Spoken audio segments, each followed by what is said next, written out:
Hi, today is July 30th, 2026, and this is our news brief on tech and business. Microsoft is turning model variety into an enterprise cost and reliance pitch.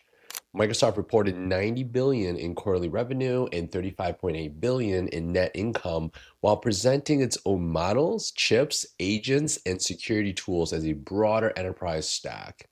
CEO Nadella said Microsoft offers more than 11,000 models, including OpenAI, AI family, so Microsoft models. Microsoft said MAI models running on the Maya 200 achieve 40% better performance per watt, while MAI for one flash was pitched at half the cost of a larger competing security model. So, a bit more context, Microsoft is both a major cloud provider and an investor in OpenAI and Anthropic. They have their hands in everything. But the incentive is shifting from reselling the frontier models towards controlling more of the stack. Nadella said customers need the right model for quality, latency, cost, and compliance rather than relying on one model for every task.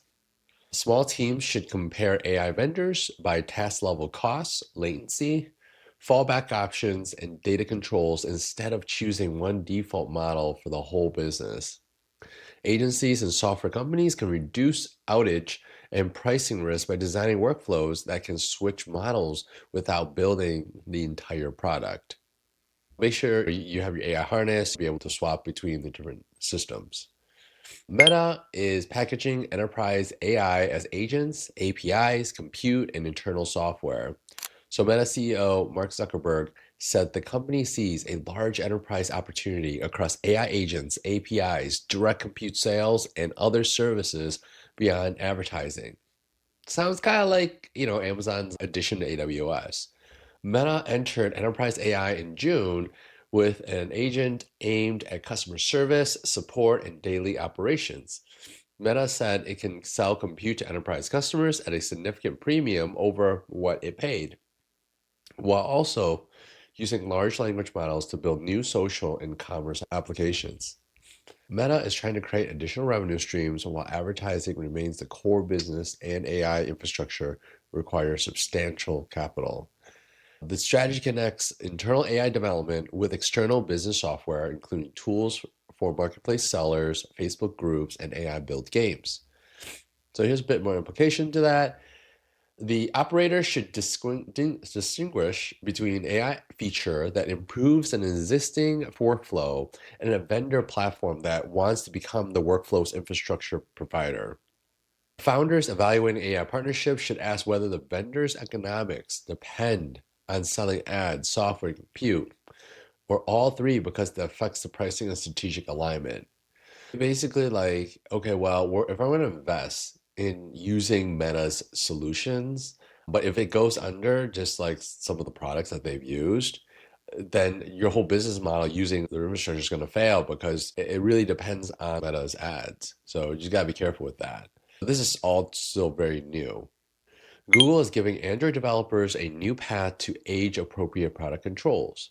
Google will expand its Pay Age Signals API globally by the end of 2026, beginning with Australia and Canada by mid August.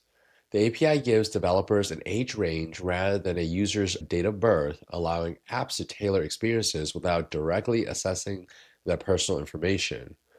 Parents must opt in to share a child's age range, and the controls are centralized through Google's Family Link system. Next, the move follows Apple's age assurance tools and comes as app stores and lawmakers push developers toward stronger protections for younger users. Google says the signal is intended for safer age-appropriate experiences, but adoption still requires developers to decide how age ranges change product access and content. So here's the implication to that. US app businesses serving families, education, gaming, or social communities should map age-sensitive features now instead of waiting for a policy deadline. Product teams should document what minimum data they need, how parental consent is handled, and what users see when age information is unavailable. Qualcomm's memory cost warning points to higher prices across device supply chains. They said that they'll raise chip prices across the board starting September 1st as memory, packaging, assembly, and other semiconductor input costs rise. CEO Christinio Amon said costs went up, prices are going to go up, while the company issued current quarter earnings guidance below analysts' expectations. Qualcomm said its automotive business generated 1.59 billion in sales and it remains on track for 5 billion in data center revenue next year, showing the company is diversifying beyond smartphones. So a bit more context, Qualcomm said the cost increase is broad-based across wafer fabrication, assembly, testing, advanced packaging, memory, and other materials. The company also said consumers are shifting towards lower price premium phones and older models as memory price increases affect affordability, which totally makes sense. Implication: small businesses buying phones, cameras, point of sales devices, laptops, or connected equipment should expect vendors to revisit quotes and should ask how long current pricing is valid. Hardware startups and digital operators with device dependent products need a second source plan and a margin review before committing to fixed price contracts. Researchers say a basic LLM design weakness keeps prompt attacks relevant.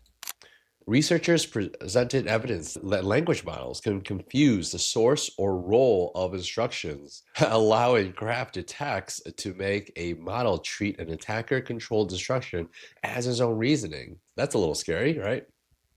The researchers called the technique chain of thought forgery and said that they observed similar behavior in models from OpenAI, Anthropic, Alibaba, and DeepSeek.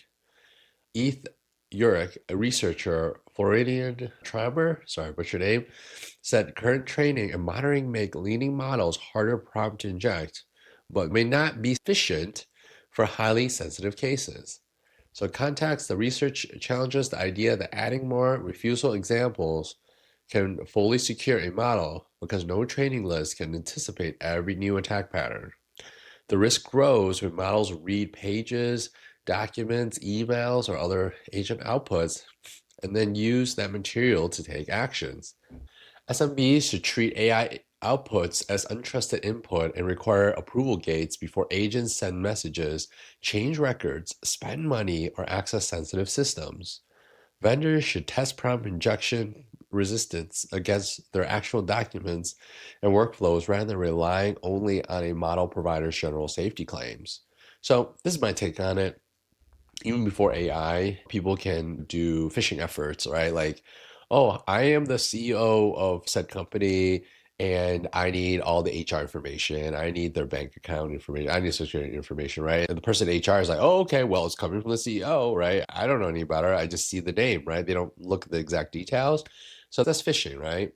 Prompt injection is when, like in AI, with AI, let's say you have an AI agent, you're scanning the emails, and the email says, oh, once you see this, I want you to, I don't know, start deleting files, right? Or start sending these other files to this email inbox, XYZ, right? And all the sensitive data. That is essentially what prompt injection is. And AI, similar to a human, needs that level of training, and then there should be other checkpoints, right? Of like, whoa, what exactly are you sending out right now? Let's validate that. So just have some additional checkpoints. I know it can be annoying when you're building software and you're adding so many checkpoints, and sometimes when things break, you have to check all these checkpoints, right? But AI alone, even if you have a really smart model, the problem is with a smart model is expensive too. It won't cover it. So definitely have checkpoints and test your AI solutions. So if you want clear, practical updates on the tech and business shifts that really actually matter for operators, founders, and small teams, subscribe and follow along on the Dave Tech Lead YouTube channel here. And if you want these updates straight in your inbox, subscribe to the Dave Tech Lead newsletter. Thanks. See you later.